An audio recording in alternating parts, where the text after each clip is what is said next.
안녕하세요. 취미로 철학하는 남자입니다. 이번 시간에는 그 소피스트의 236B 구절에 대해서 한번 정리를 해볼까 하는데요. 이 부분 같은 경우에 조금 해석하기가 어려울 수 있기 때문에 제가 이제 이 문장을 어떻게 정리해야 맞는지 한번 정리를 해보도록 하겠습니다.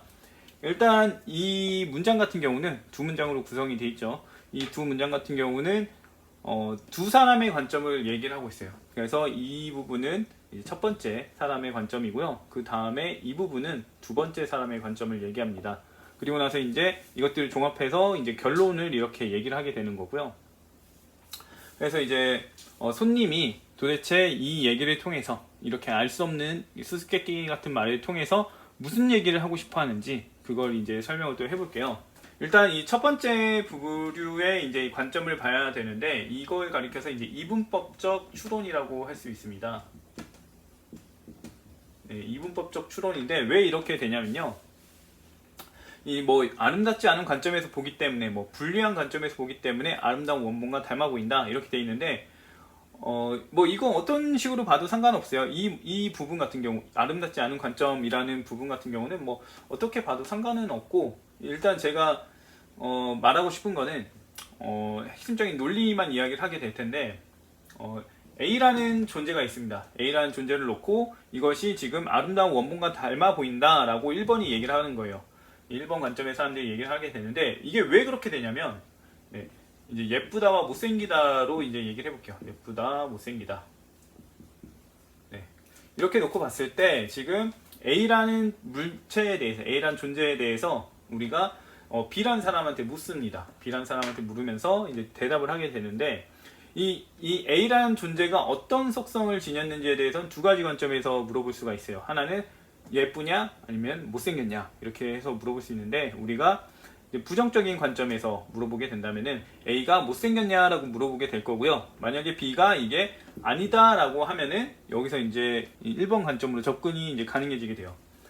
일단 A가 못생기지 않았다라고 지금 판단이 됐기 때문에 우리가 지금 생각할 수 있는 건 뭐냐면 이 반대에 해당되는 예쁘다는 성질을 갖고 있구나라고 생각을 해볼 수가 있는 거예요. 왜냐하면 둘 중에 하나인데 하나가 부정당했으니까 당연히 이거일 수밖에 없다라고 볼 수밖에 없는 거죠. 근데 지금 기준이 뭐냐면은 둘 중에 하나를 골라야 하는 이분법적인 추론 상황인 거예요. 그래서 이런 관점에서 봤을 때 A가 못생기지 않았다라고 말하면은 이 말은 결국에는 A는 예쁘다라고 이제 귀결이 될 수 있지만 문제는 뭐냐면은 이 B라는 사람은 진술한 내용이 뭐죠? 못생기지 않았다라는 거예요. 그러니까 실제로 예쁜지 아닌지는 지금 판단이 안 되지만 못생기지 않았다고 했으므로 예쁠 것으로 추정이 되는 거죠.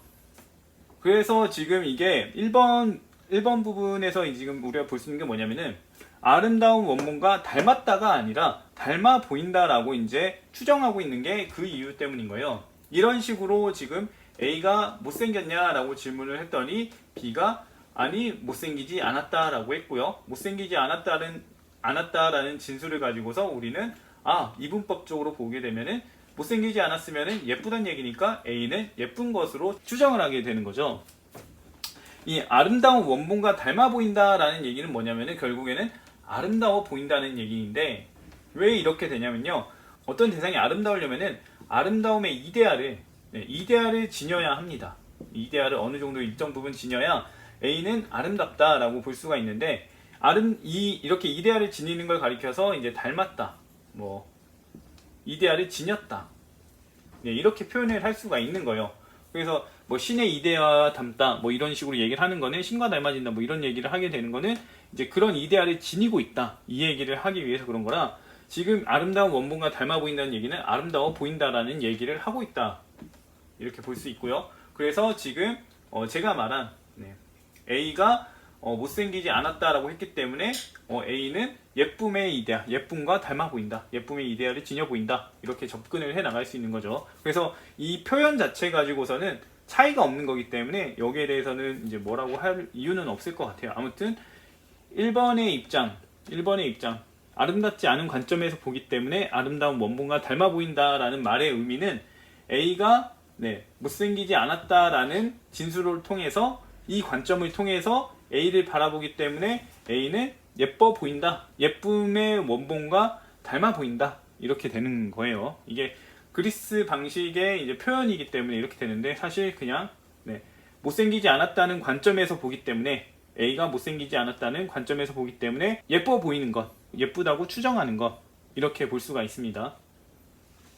그리고 이제 그 다음에 두 번째 관점을 보게 되는데, 일단은 첫 번째로 이제 이분법적으로 보니까 이렇게 정리가 되었고요. 이제 두 번째는 뭐냐면, 이 지금 우리가 보고 있는 문제는 A를 놓고 그 다음에 예쁘다, 그 다음에 못생겼다, 이걸 놓고 이렇게 보고 있잖아요. 근데 사실 우리가 단순하게 생각하면은 이런 관점을 나아갈 수 있습니다. 못생겼냐 했을 때 아니라고 하니까 그럼 예쁘구나 생각할 수 있겠지만, 우리는 잘 알죠. 못생기지 않았다라고 해서 무조건 예쁜 게 아니라는 것도 우리는 잘 알고 있습니다. 왜냐면 이런 문제 같은 경우, 이런 부정 문제 같은 경우는 지금 진술한 내용이 못생기지 않았다는 것 뿐이지 예쁘다는 소리는 아니기 때문에, 예쁘다는 소리는 아니기 때문에 우리가 조금만 생각을 해본다면은 이것이 아니구나 라는 걸 알 수 있죠. 그래서 지금 이 두 번째 내용을 보게 되면은 이런 반드시 못생기지 않았다라고 해서 예쁘다로 이어질 수 없다는 것을 관찰할 수 있는 사람 눈에는, 그 사람 눈에는 그것이 닮았다고 주장하는 것, 그것이 뭐냐면, 여기서 일단 그것이 뭐냐면은, 그것은 A를 가리키고요. 여기 1번이라고 적어놓을게요. 그 다음에 그것이 닮았다고 주장하는 그것, 여기서 그것은 2번이라고 하는데 아름다움을 말해요. 그래서 이렇게 우리가 중간 못생기지 않았다라고 해서 이제 예쁘다로 이어질 수 없다는 걸 파악할 수 있는 사람에게는 이 A라는 것이 아름다움과 닮지 않았더라, 이 말은 지금 뭐냐? 아름답지 않다, 아름다워 보이지 않다. 그래서 보면은 지금 이 사람의 진술은 뭐냐면, 예쁨과 못생김 이렇게 했을 때 B라는 인물을 놓고 A가 못생겼냐 했을 때 B가 아니라고 얘기를 했고요. 근데 이 두 번째 관점을 가진 사람이 봤더니 예쁜 것도 아니에요. 그러면 뭐냐? 이 중간 것이라는 얘기가 되죠. 중간 것이고 이제 평범, 이렇게 보게 되면은 어떤 상황이 생기냐면, 지금 2번의 관점에서 봤을 때, 2번의 사람 관점에서 봤을 때 평범한 거예요. 평범한 건데 1번의 이분법적인 사고를 하는 사람 입장에서 봤을 때는 못생기지 않았다니까 평범한 걸 예쁜 것으로 만들어버린 거예요. 못생기지 않았다고 하니까 이분법적으로 보게 되면은 안 못생겼으니까 다 예쁜 거야. 그래서 평범한 걸 예쁜 걸로 만듭니다. 이 평범한 거 같은 경우는 결국에는 어떤 자의적이든 아니면은 상황에 의해서든 간에 어떤 상황에 놓이냐면 속인 게 돼요. 속인 게 되고, 그리고 다르게 말하면은 변장을 한 게 돼요. 마치 예쁘지 않은데 예쁜 걸로, 예쁜 걸로 변장한 상황에 놓이게 됩니다. 이걸 가리켜서 이제 변장이라고 하는 게 가장 적절해 보이는데, EJ 북스 같은 경우는 유사 닮음이라고 얘기를 했고, 천병희 번역 같은 경우에는 환영이라고 얘기를 했습니다. 결국엔 근데 뭐냐면, 지금 이 사람 2번 입장의 사람의 눈에 봤을 때는 평범한 게 1번에게는 예쁜 걸로 취급이 됐고, 이렇게 평범한데 예쁜 걸로 취급되는 이런 현상, 이런 것과 관련해서 과연 무엇라고 불러야 하느냐라는 것이 손님의 입장인 거고, 실제로 닮은 게 아니에요. 평범한 건 실제로 예쁜 게 아니라 평범한 거예요. 근데 평범한 건데 이런 이분법적인 관점에서 보니까 예쁜 걸로 보이는 거예요. 그러니까 결국 뭐다? 이 평범한 거는 변장을 했다. 변장을 했거나 아니면 속였다.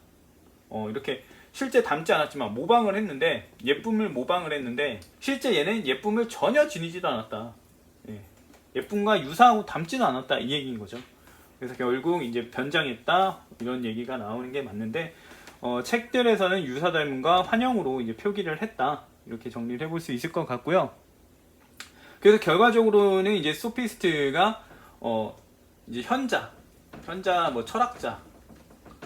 철학자가 있다고 했을 때, 철학자의 모습을 지녔냐 했을 때 안 지닌 거예요. 근데 이분법적이거나 좀 판단을 잘못하는 사람들 눈에는 이 사람이 그래도 닮아 보이는 거죠.